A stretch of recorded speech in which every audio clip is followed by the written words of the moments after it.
Hello students, मेरा नाम है अभिषेक वर्मा और स्वागत है आपका हमारे channel Shrinath education consultancy services में। जहां आज हम आपके लिए लेकर आए हैं द्वितीय वर्ष का विषय पर्यावरण अध्ययन शिक्षण की इकाई 5। जी हां, पर्यावरण अध्ययन शिक्षण की इकाई 5, जिसका नाम है पाठ्यपुस्तक एवं शिक्षण विधियों की तैयारी। इस इकाई को आपके सामने आज लेकर आए हैं। इस पूरे वीडियो लेक्चर में हम इकाई 5 के अंक विभाजन की बात करेंगे, साथ ही साथ इसके लघुत्तरीय, वस्तुनिष्ठ प्रश्न, अति लघुत्तरीय, दीर्घ उत्तरीय प्रश्न उत्तरों की बात करेंगे। इस पे अंक कितने आवंटित है इसकी भी बात करेंगे। साथ ही साथ देखेंगे कौन से प्रश्न उत्तर बहुत महत्वपूर्ण है डीएलएड की परीक्षा की दृष्टि से, और उसी हिसाब से हम इसको पढ़ेंगे। तो वीडियो के एंड तक जरूर बने रहना है, वीडियो पूरा देखना है। साथ ही साथ स्टूडेंट्स, अगर आपने पहले की 4 वीडियोस नहीं देखी हैं, हम चारों इकाइयों की वीडियोस नहीं देखी हैं, तो चैनल पे सारी वीडियो प्रेजेंट है, आप वो वीडियोस देख सकते हैं। साथ ही साथ अगर आप हमारे चैनल पर नए हैं तो श्रीनाथ एजुकेशन कंसल्टेंसी सर्विसेज हमारे चैनल को सब्सक्राइब कीजिए, बेल नोटिफिकेशन को ऑल पर रखिए। साथ ही साथ वीडियो अगर पसंद आती है तो लाइक कीजिए और कमेंट भी कीजिए। और मैं आपको बताना चाहूंगा, Shrinath education consultancy services Bharatvarsh के सबसे महत्वपूर्ण, सबसे विश्वसनीय संस्थानों में से एक है, जहां आपको प्रवेश मिलता है विभिन्न कोर्सेज में, जैसे कि B pharma, D pharma, BA, BEd, BSc BEd, BA DEd, इन सभी कोर्सेज में सिर्फ बीएड, सिर्फ डीएड, रीट, एमपीटीडी, इन सभी की तैयारी करवाई जाती है। इन सभी में प्रवेश दिया जाता है। साथ ही साथ विभिन्न तरह के कोर्सेज ऑफर किए जाते हैं। हमारे साथ संस्था के साथ जुड़कर आप प्रवेश पाकर बहुत ही कम फीस में अपना डिग्री प्राप्त करने का, डिप्लोमा प्राप्त करने का, सरकारी पदों पर नियुक्ति होने का, ये सारा सपना पूरा कर सकते हैं। तो जुड़िए हमारे साथ, दिए गए नंबर पर संपर्क कीजिए। आप कोर्स से संबंधित, फीस से संबंधित सारी जानकारी ले सकते हैं। आप भारतवर्ष के किसी भी राज्य से हो, आपको प्रवेश मिलेगा मन चाहे कोर्सेस में, डिस्टेंस मोड से, रेगुलर मोड से, चाहे तो आप स्वधाई या फिर नियमित माध्यम से कर सकते हैं। जी हाँ, रेगुलर या फिर प्राइवेट भी कर सकते हैं। सभी प्रकार के कोर्सेस उपलब्ध हैं।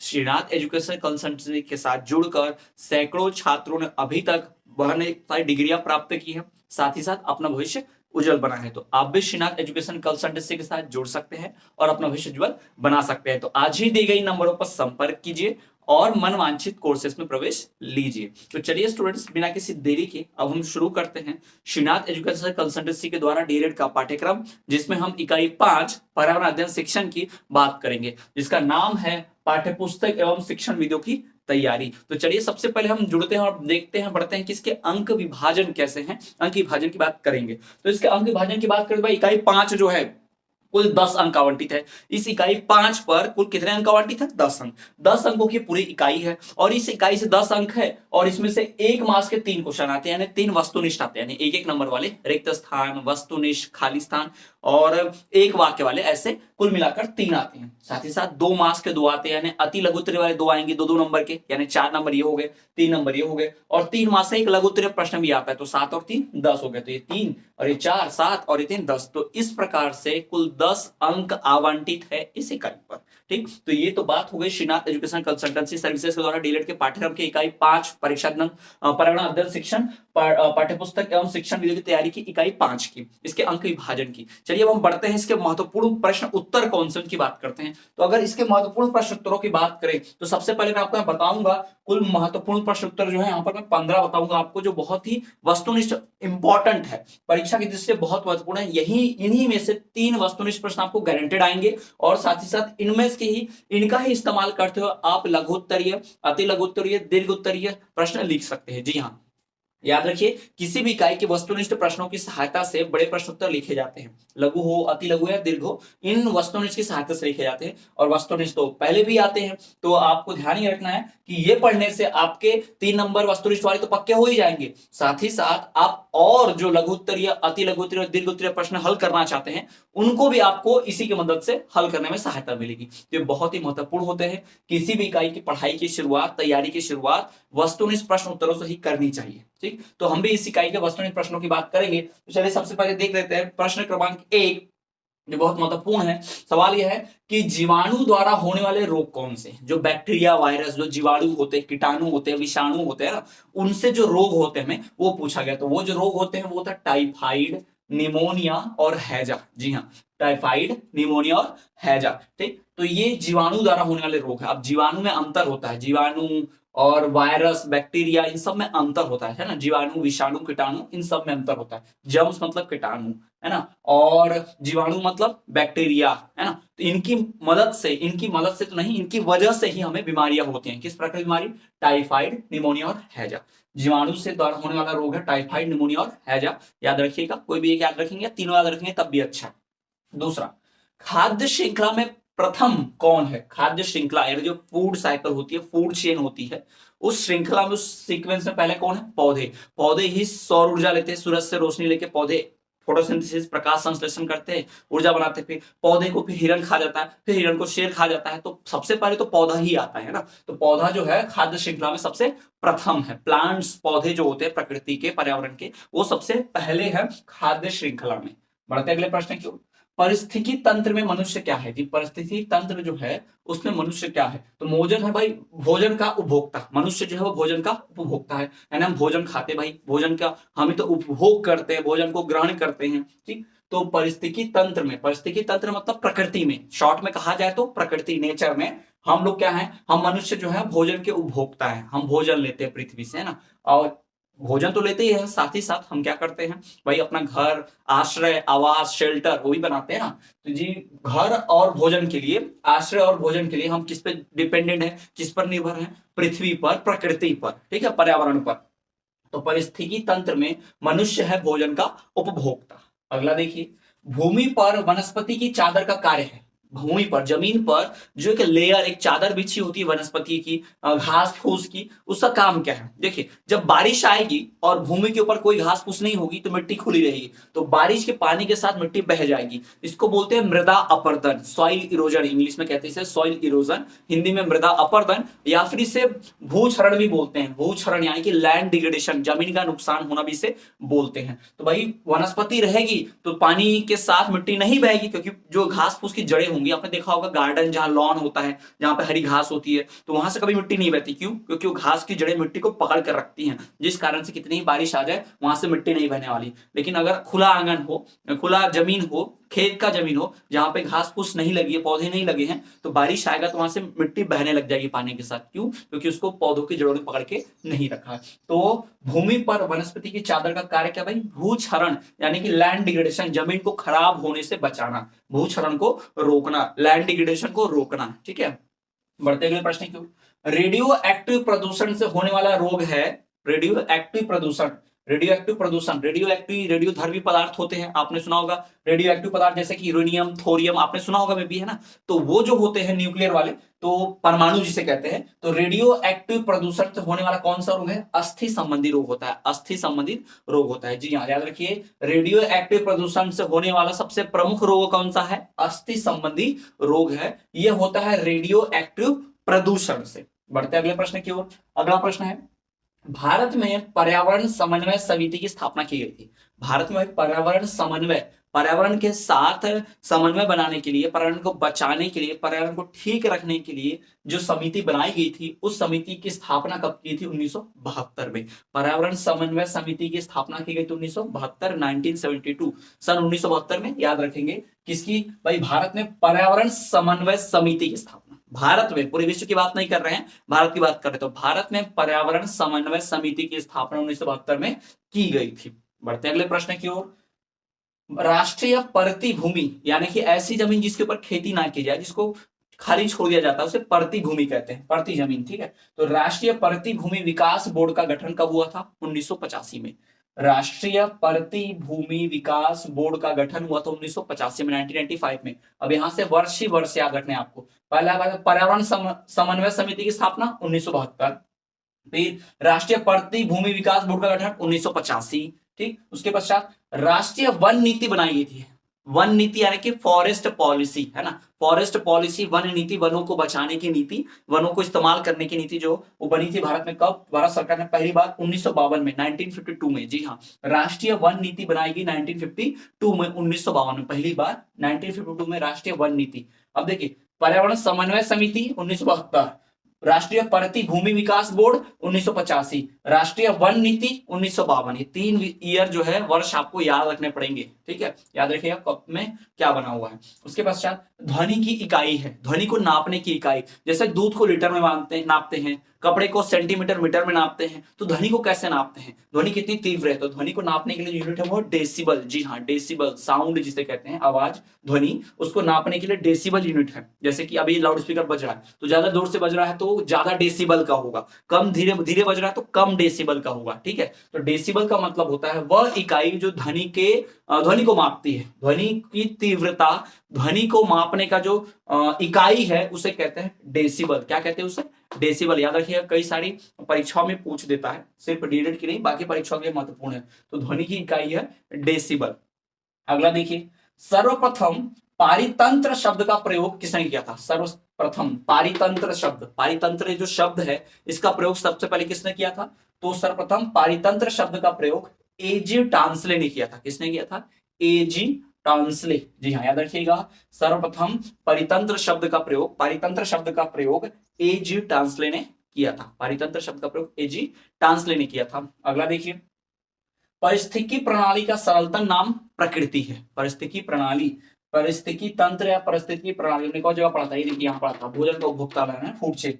तो परिस्थिति प्रणाली का सरलतम नाम प्रकृति है, नेचर है ना। तो परिस्थिति प्रणाली का सरलतम नाम प्रकृति है। अगला देखिए, जल के अति दोहन के लिए नगरीकरण उत्तरदायी है। जल के अति दोहन मतलब पानी का जरूरत से ज्यादा इस्तेमाल, जरूरत से ज्यादा खर्च करने के लिए नगरीकरण इस्तेमाल है। नगर यानी कि शहर, जिसे हम अर्बनाइजेशन कहते हैं, इंग्लिश में, अंग्रेजी में अर्बनाइजेशन कहा जाता है।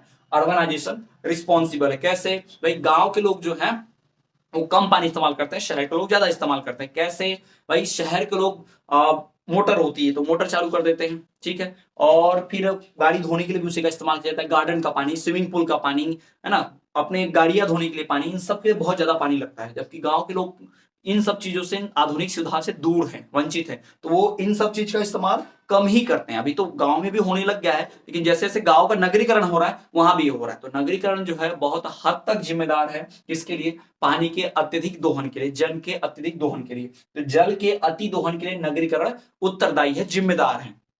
अगला, अपवाहन की क्रिया का प्रमुख कारक वर्षा है। जी हाँ, अपवाहन, अपवाहन जो होता है उसकी, उस क्रिया का प्रमुख कारक वो क्यों होता है, अपवाहन क्यों होता है? तो भाई वर्षा है। बारिश नहीं होगी तो अपवाहन भी नहीं होगा, बारिश की वजह से ही अपवाहन होता है, ध्यान रखिएगा। ठीक, अगला, विटामिन डी की कमी से होने वाला रोग। जी हाँ, सूर्य की किरणों से जो हमें विटामिन मिलता है विटामिन डी होता है। जब सूर्य की किरणें हमारे त्वचा पर आती हैं तो रिएक्शन होकर विटामिन डी बनता है। तो विटामिन डी जो है भाई, वो विटामिन डी की कमी से अगर वो नहीं होगा तो हमें कौन सी बीमारी हो जाएगी? हमें रिकेट्स बीमारी हो जाएगी। कौन सी बीमारी? रिकेट्स। याद रखिएगा, रिकेट्स। विटामिन डी की कमी से होने वाला रोग है रिकेट्स। याद रखिएगा, कई परीक्षाओं में पूछा जाता है, बचपन में विज्ञान में भी हमने पढ़ा था, विज्ञान किताबों में भी ये था, मुझे याद है। ठीक है, विटामिन डी की कमी से होने वाला रोग है रिकेट्स। अगला देखिए, ओजोन परत में छेद के लिए कौन सा उत्तरदायी है? कौन सी गैस उत्तरदायी, कौन उत्तरदायी है?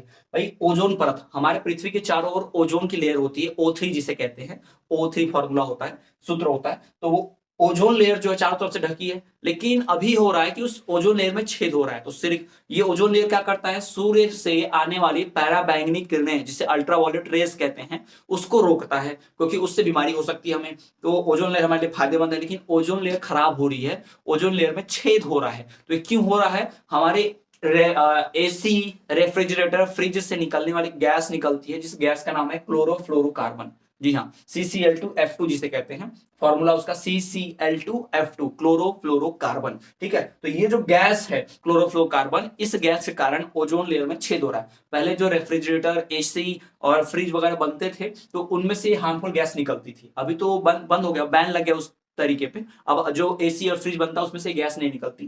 पहले जो क्लोरोफ्लोरोकार्बन गैस निकलती थी वो गैस ओजोन लेयर में छेद करती थी, जिसके कारण से उस ओजोन लेयर से छेद वाली जगह से अल्ट्रावायलेट रेज, पैराबैंगनी किरणें शरीर आती थी, पृथ्वी में दाखिल होती थी, और हमारे शरीर पे पड़ने से हमें स्किन कैंसर तक हो सकता है। तो पैराबैंगनी किरणें जो हैं वो क्या करती हैं?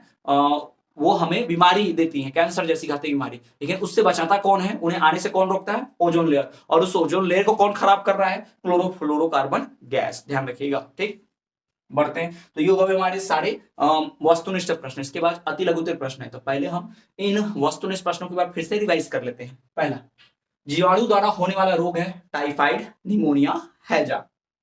खाद्य श्रृंखला में प्रथम है पौधे। पारिस्थितिकी तंत्र में मनुष्य भोजन का उपभोक्ता। भूमि पर वनस्पति की चादर का कार्य भूक्षरण को रोकना। रेडियो एक्टिव प्रदूषण से होने वाला रोग है अस्थि संबंधी रोग। भारत में पर्यावरण समन्वय समिति की स्थापना की गई थी 1972 में। राष्ट्रीय पर्वतीय भूमि विकास बोर्ड का गठन हुआ था 1985 में। राष्ट्रीय वन नीति बनाई गई 1952 में। याद रखिए 1972 में पर्यावरण समन्वय समिति बनी। राष्ट्रीय पर्वतीय भूमि विकास बोर्ड 1985 में और राष्ट्रीय वन नीति 1952 में 1952 में। ध्वनि की इकाई है डेसिबल। डेसिबल से भाई ध्वनि नापते हैं, आवाज। सर्वप्रथम परितंत्र शब्द का प्रयोग एजी टांसले ने किया था। परितंत्र शब्द का प्रयोग एजी टांसले ने किया था। पारिस्थितिकी प्रणाली का मुख्य या छोटा नाम या सही नाम प्रकृति है। सरलतम नाम प्रकृति है। पारिस्थितिकी प्रणाली का सरलतम नाम प्रकृति है। जल के अति दोहन के लिए नगरीकरण उत्तरदायी है। जल के अति दोहन के लिए क्या उत्तरदायी है? नगरीकरण। अपवाहन की क्रिया का कारक वर्षा है। अपवाहन की क्रिया का मुख्य कारक वर्षा ही है, जल। ठीक। विटामिन डी की कमी से होने वाला जो रोग है वो है रिकेट्स। कौन सा रोग होता है? रिकेट्स। ओजोन परत में छेद के लिए कौन उत्तरदायी है? क्लोरोफ्लोरोकार्बन। ठीक। अब बढ़ते हैं हम लघु उत्तरीय प्रश्न उत्तर की ओर। ठीक है, तो इसमें पहला लघु उत्तरीय प्रश्न है अधिवर्ष क्या होता है? अधिवर्ष जिसे इंग्लिश में लीप ईयर कहते हैं, यानी वो दिन, वो साल जिसमें, वो वर्ष, वो साल जिसमें 366 दिन होते हैं। जी हाँ, अधिवर्ष हर 4 साल बाद आता है, जिसमें फरवरी में 29 दिन हो जाते हैं। ऐसे तो नॉर्मली फरवरी में आमतौर पर 28 दिन होते हैं, किंतु अधिवर्ष वो वर्ष होता है जिसमें फरवरी में 29 दिन होते हैं। ऐसा क्यों होता है तो मैं समझा देता हूं। ऐसा इसलिए होता है कि पृथ्वी को सूर्य का चक्कर काटने में 365 दिन और 6 घंटे लगते हैं। तो 365 दिन 6 घंटे लगते हैं, तो 6 घंटे का एक दिन तो बनाया नहीं जा सकता हर साल। तो इसलिए क्या करते हैं 365 और प्लस 6 घंटे, फिर दूसरा साल 365 प्लस 6 घंटे, 12 घंटे हो गए। तो ऐसे कर लेंगे, 4 साल प्लस कर लेंगे, तब जाके 6 घंटे मिला के 24 घंटे हो जाएंगे। तो 24 घंटे का एक वो उसमें ऐड कर देते, उसमें जोड़ दिया जाता है उस वर्ष में। तो इस प्रकार से जो लीप ईयर आता है यानी अधिवर्ष आता है, उसमें कुल कितने घंटे, उसमें कितने दिन होते हैं? 366 दिन होते हैं। आमतौर पर 365 दिन और 6 घंटे का साल होता है, किंतु 6 साल को नहीं जोड़, 6 घंटे को नहीं जोड़ते हैं, उसको एक साथ चौथे साल में जोड़ते हैं, जिससे लीप ईयर या फिर अधिवर्ष कहा जाता है। ठीक है, इसमें फरवरी में 29 दिन होते हैं। ठीक, बढ़ते अगले प्रश्न की ओर। तो अगला प्रश्न है तड़ित आघात से होने वाले लाभ एवं हानि बताइए। भाई तड़ित आघात यानी आकाशीय बिजली गिरना, इसे तड़ित आघात कहते हैं। तो इससे भाई लाभ और हानि दोनों दोनों होते हैं। आप बोलोगे लाभ फायदा कैसे होगा? नुकसान तो आप सबको पता है, बिजली गिरने से मौत हो जाती है, पेड़ पौधों की नुकसान होती है, आग लगता है, पता होगा, कोई इंसान भी मरते हैं ना। तो भाई इससे नुकसान हो गया। अब लाभ की बात करें तो भाई जब बिजली गिरती है तो उससे हवा में मौजूद नाइट्रोजन जो है वो नाइट्रोजन ऑक्साइड में कन्वर्ट होता है और किसमें मिल जाता है? मिट्टी में मिल जाता है। तो मिट्टी की उर्वरता बढ़ जाती है और हमारा जो ऑक्सीजन प्रेजेंट है, हमारा जो ऑक्सीजन मौजूद है, वो ऑक्सीजन गैस मौजूद है वायुमंडल में, वो उस बिजली गिरने की वजह से O3 ओजोन लेयर बनाता है, उससे O3 बन जाता है, ओजोन लेयर बन जाता है। जी हाँ, और जो पैराबैंगनी किरणों को रोकता है। तो ये इसके फायदे भी है, लाभ भी है। जी हाँ, आकाश की बिजली गिरने से नुकसान है हम सब जानते हैं, लेकिन फायदे हैं किसी को नहीं पता था। तो भाई फायदे भी होते हैं, ध्यान रखिए। तो इसी प्रकार से आप लिखिएगा। तो ये सारे महत्वपूर्ण, ये 17 क्वेश्चन दिख रहा है आपको, सबसे महत्वपूर्ण है भाई। 17 नहीं पढ़ा तो खतरा है। ठीक है, तो 17 प्रश्न उत्तर जरूर पढ़े। इन्हीं के आधार पर आपको डीएलएड की परीक्षा पूछी जाएगी और इसमें से ही आपको कम से कम 5 नंबर तो यहाँ से गारंटेड है भाई। 5 नंबर तो मिल ही जाएंगे आपको। इनकी सहायता से आप लघु उत्तर या और दीर्घ उत्तर भी लिख सकते हैं। जी हाँ, तो बहुत ही महत्वपूर्ण 17 क्वेश्चन है। मैं थोड़ा साइड होता हूं, आप चाहे तो इसको स्क्रीनशॉट ले सकते हैं या फिर वीडियो रोक कर लिख भी सकते हैं। ठीक, तो चलिए पढ़ते हैं अब अगले महत्वपूर्ण प्रश्न उत्तरों की तरफ। तो चलिए स्टूडेंट्स, अब हम बात करते हैं कुछ अन्य महत्वपूर्ण लघु उत्तरीय, अति लघु उत्तरीय और दीर्घ उत्तरीय प्रश्नों की। जी हाँ, यह प्रश्न आपको 2 नंबर के लिए और 3 नंबर के लिए पूछे जा सकते हैं। साथ ही साथ इनको वस्तुनिष्ठ की सहायता से लिख सकते हो या फिर इनकी सहायता से कुछ वस्तुनिष्ठ प्रश्न उत्तर भी बन सकते हैं। तो चलिए शुरू करते हैं, लेकिन उससे पहले मैं आपको बताना चाहूंगा श्रीनाथ एजुकेशन कंसल्टेंसी सर्विसेज आपके लिए विभिन्न प्रकार के कोर्सेस लाते हैं, जैसे कि बी फार्मा, डी फार्मा, रीड, MPTET, इस प्रकार के courses, BA BEd, BSc BEd, DEd, BEd, इन प्रकार के कोर्सेस ऑफर करते हैं, जहां आप इन कोर्सेस में और भी तरह के और भी कोर्सेस है जहां आप एडमिशन ले सकते हैं, प्रवेश पा सकते हैं, अपना डिग्री डिप्लोमा प्राप्त करने का सपना पूरा कर सकते हैं। साथ ही साथ विभिन्न सरकारी पदों पर नियुक्ति पा सकते हैं अपने डिग्री की सहायता से। जी हाँ, तो जुड़िए हमारे साथ श्रीनाथ एजुकेशन कंसल्टेंसी के साथ। कोई भी डाउट क्वेरी हो तो आप दिए गए नंबर पर संपर्क करके फीस, कोर्स से संबंधित सारी जानकारी हासिल कर सकते हैं। साथ ही साथ अगर आप हमारे चैनल पर नए हैं तो चैनल को सब्सक्राइब कीजिए, बेल नोटिफिकेशन ऑल पर रखिए, ताकि जब भी कोई नई वीडियो आए तो आप उसको सबसे पहले पहुंच जाए।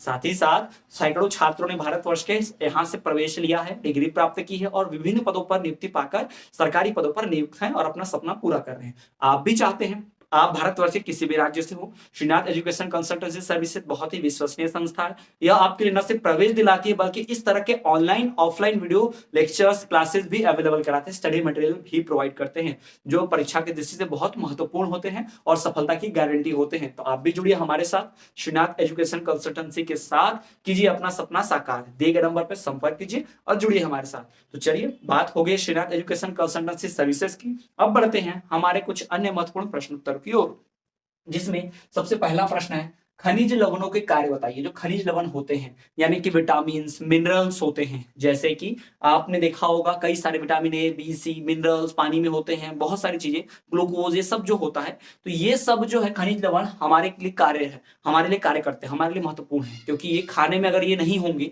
इनकी कमी से हमें बीमारी हो सकती है। खाने में ये नहीं होंगे तो हमारे अंग जो है ठीक ढंग से काम नहीं करेंगे। हमारे अंगों से निकलने वाले जो जूस होते हैं, जैसे कि जिनसे हार्मोन्स जिससे निकलते हैं, जिससे पाचन तंत्र अच्छा रहता है, ब्लड सर्कुलेशन अच्छा रहता है, हृदय गति सही रहती है, तो उन सब चीजों की मदद इन्हीं से मिलती है। तो खनिज लवण हमारे शारीरिक विकास के लिए, हमारे शरीर के अंगों के विकास के लिए और ठीक ढंग से काम करते रहे, इसके लिए बहुत ही आवश्यक है। तो खनिज लवण बहुत ही महत्वपूर्ण और आवश्यक है। ठीक है, इनसे कई तरह की बीमारियां नहीं होती, इनके अभाव में बीमारियां हो सकती हैं, तो खनिज लवण बहुत ही आवश्यक है। बढ़ते अगले प्रश्न की ओर, पृथ्वी की गति के बारे में बतलाइए। भाई, पृथ्वी की गति यानी पृथ्वी जो घूमती है, आपने देखा होगा पृथ्वी सूरज के चारों ओर घूमती है, देखा होगा मतलब सुना होगा, अब स्पेस में तो नहीं गए होंगे देखने, सुना होगा। तो वो जो गति घूमती है, तो वो पृथ्वी जो है सूर्य के चारों ओर तो घूमती है, साथ ही साथ अपने स्वयं की धुरी पर भी घूमती है। पृथ्वी ऐसे घूमते घूमते जाती है, जैसे ये अगर सूरज है तो ऐसे घूमते घूमते घूमते पे खुद भी घूमते रहेगी और ऐसा गोल गोल चक्कर भी ऐसा ऐसा लगाएगी। ठीक है, तो इसको बोलते हैं रोटेशन और रिवोल्यूशन। ठीक, तो पृथ्वी स्वयं की धुरी पर घूमती है, जिसे दैनिक गति कहते हैं, 24 घंटे में एक बार पूरा घूम जाती है, और फिर 365 दिन में सन के चारों ओर, सूरज के चारों ओर घूम लेती है, तो वो क्या हो गया, वार्षिक गति। तो दैनिक गति और वार्षिक गति। ठीक है, तो दो प्रकार की गति होती है किसकी, पृथ्वी की। 24 घंटे में स्वयं की धुरी पर घूम जाता है और सन की धुरी पे घूमने के लिए उसे 365 दिन लगते हैं। ठीक, तो इस प्रकार से पृथ्वी की गति है, पृथ्वी घूमती है। अगला देखिए, इंद्रधनुष के बारे में बताइए। भाई, इंद्रधनुष क्या है? बचपन से हम सभी लोग देखते आ रहे, कहानियों में, किस्सों में, है ना। तो इंद्रधनुष जो होता है 7 रंगों का होता है। इंद्रधनुष प्रकाश परावर्तन से बनता है। जी हाँ, वो बनता है लाइट के डिस्पर्जन से। जब कहीं पर बारिश होती है तो उस बारिश के बूंदों में से जब प्रकाश आता है, जाता है, बाहर निकलता है, तो 7 रंगों में बदल जाता है। जी हाँ, क्योंकि प्रकाश जो है वो 7 रंगों का मिक्सचर है, मिश्रण है। 7 रंग मिलते हैं। कौन से 7 रंग? बैंगनी, जामुनी, नीला, पीला, हरा और नारंगी और लाल, बैजनी या पिनाला जिसे बोलते हैं, विविगो, violet, indigo, blue, green, yellow, orange, red, ये कलर होते हैं 7 रंग। तो इन 7 रंगों से मिलकर इंद्रधनुष बनता है। इन्हीं 7 रंगों से इंद्रधनुष बनता है और यही क्या है, इंद्रधनुष कहलाता है। तो इंद्रधनुष तभी बनता है जब पानी की बूंदों में से, बारिश की बूंदों में से क्या निकलेगा, प्रकाश। ठीक है, तभी जाके इंद्रधनुष बनेगा। तो इंद्रधनुष वही होता है। अगला देखिए, जल संरक्षण से आप क्या समझते हैं? जल संरक्षण, वर्षा जल संचयन, बारिश के पानी को बचाना, बारिश के पानी को रोकना, बारिश के पानी को नुकसान होने से बचाना, उसे संरक्षित करना कि भविष्य में इस्तेमाल किया जा सके, पानी को प्रदूषित होने से बचाना, कम पानी का इस्तेमाल करना, ये सब जल संरक्षण कहलाता है। जल संरक्षण क्यों करना है? भाई, हम जैसा कि हम जानते हैं कि पृथ्वी पे पीने का पानी जो जल है वो सीमित है ना। खारा पानी तो समुद्र में भरा है, लेकिन वो खारा पानी से हम ना खेती कर सकते, ना कपड़े धो सकते, ना ही हम उसको पी सकते हैं, तो हमारे काम का नहीं है। वो सिर्फ एक ही काम आता है, उस पर नाव चलाने के, जहाज चलाने के, और उसमें से मछलियों के लिए काम आता है। लेकिन हमें अपने रोजमर्रा के कामों के लिए मीठा पानी चाहिए, जो बहुत ही कम है, पृथ्वी पर बहुत कम मौजूद है, 1% से भी कम है। तो उस जल को बचाना बहुत जरूरी है। जल सीमित है, इसलिए बचाना जरूरी है। जल में प्रदूषण हो रहा है, इसलिए जल को बचाना जरूरी है। और जल हमारे लिए बहुत ही महत्वपूर्ण है। जल के बिना हम जीवित नहीं रह सकते, तो जल बहुत जरूरी है, इससे जल का संरक्षण करना है। बढ़ते अगले प्रश्न की ओर, भूक्षरण से क्या आप समझते हैं? आप क्या समझते हैं? भूक्षरण यानी कि भूमि का नुकसान होना। जैसा कि आप सभी जानते हैं, जब बारिश का पानी आता है तो पानी जमीन पर गिरता है, तो वो क्या कर सकता है, मिट्टी बहा कर ले जा सकता है। अगर पेड़ पौधे, अगर घास फूस नहीं रहेगी जमीन पर, तो मिट्टी खुली रहेगी, तो मिट्टी आसानी से पानी के साथ बह जाएगी, बारिश के पानी के साथ, नदियों के पानी के साथ, बाढ़ के पानी के साथ बह जाएगी। इससे जो ऊपरी परत होगी, उपजाऊ परत, वो बह जाएगी, तो मिट्टी खराब हो जाएगी, भूमि खराब हो जाएगी, भूमि क्षरण हो जाएगा, जिसे भूक्षरण यानी कि लैंड डिग्रेडेशन बोलते हैं, सॉइल इरोजन, मृदा अपरदन भी कहते हैं। तो इससे बचाना है, इसलिए पेड़ पौधे लगाना है ना, वनों की कटाई नहीं करनी है, घास फूस से ढककर रखना हमेशा, पृथ्वी को, भूमि को, जिससे भूक्षरण नहीं होगा। तो इससे हमारा फायदा है, पानी भी बचेगा और बहुत सारे वनस्पति भी। अगला देखिए, ग्रीन हाउस प्रभाव से आप क्या समझते हैं? ग्रीन हाउस प्रभाव क्या है, ग्रीन हाउस इफेक्ट क्या है? पृथ्वी पर जब सूर्य की किरणें आती हैं तो पृथ्वी के वायुमंडल में प्रवेश करती हैं, लेकिन वो किरणें वायुमंडल से बाहर नहीं जा पाती, तो पृथ्वी के वायुमंडल के अंदर का वातावरण धीरे धीरे गर्म होने लगता है। इसे ग्रीन हाउस प्रभाव कहते हैं। टेम्परेचर जो है, तापमान जो बढ़ने लगता है, तो इसे ग्रीन हाउस प्रभाव कहते हैं। ये हमारे लिए नुकसानदायक है। इससे ग्लोबल वार्मिंग होता है, जी हाँ, जलवायु परिवर्तन होता है, तापमान बढ़ता है, गर्मी में और अधिक गर्मी पड़ती है, ठंडी में और अधिक ठंडी पड़ती है, बारिश कभी नहीं होती, कभी होती कभी नहीं होती, अनियमितता रहती है बारिश में। ठीक है, तो ये सब नुकसान है। तो ग्रीन हाउस प्रभाव से हमें बचना है, हमें पेड़ की कटाई कम करनी है, ग्रीन गैस का उत्सर्जन कम करना है, जिससे वातावरण का तापमान बढ़े, वो गैस नहीं निकालना है। ठीक है, फिर अगला देखिए, पर्यावरण संकट से आप क्या समझते हैं? पर्यावरण संकट यानी कि ये जो पर्यावरण है, जो इन्वायरमेंट है, उससे जो प्रॉब्लम है, उसमें जो दिक्कतें हैं, उससे क्या समझते हैं? भाई पर्यावरण संकट क्या है? जल का नुकसान होना, भूमि का नुकसान होना, प्रदूषण होना, ये सब क्या है? पर्यावरण संकट है। इससे बचने के लिए इन सबको रोकना होगा। सबसे बढ़िया कारण ये है, सबसे बढ़िया उपाय ये है कि हम खूब सारे पेड़ लगाएं, है ना, पेड़ लाए, वन लगाए, खूब सारे वनों की कटाई रोके, पेड़ों की कटाई रोके, साथ ही साथ सही तरीके से खेती करें और कम से कम ग्रीन हाउस गैसेस का उत्सर्जन करें, जिससे प्रदूषण भी कम होगा और वनों की कटाई भी कम होगी, वातावरण का तापमान भी कम बढ़ेगा और हम बहुत अच्छे से रह पाएंगे पृथ्वी पर लंबे समय तक। हमारा स्वास्थ्य अच्छा रहेगा, जीवन अच्छा रहेगा। तो ये हो गया पर्यावरण संकट हो गया। तो ये सबसे महत्वपूर्ण, ये जो आप देख पा रहे हैं यहाँ पर 6 सबसे महत्वपूर्ण प्रश्न उत्तर है। ये कुल 24 सबसे महत्वपूर्ण प्रश्न उत्तर जो मैंने आपको बताए, ये परीक्षा की दृष्टि से अत्यंत महत्वपूर्ण है, यहीं से आपको पूछा जाता है। साथ ही साथ अगर आप अन्य प्रश्न उत्तर को देखना चाहते हैं तो आप चैनल पे प्लेलिस्ट चेक कर सकते हैं, साथ ही साथ वीडियो देख सकते हैं। अगर आप चैनल पर नए हैं तो चैनल को सब्सक्राइब करके बेल नोटिफिकेशन ऑल पर रख दीजिएगा, आपको सारी नोटिफिकेशन मिल जाएगी।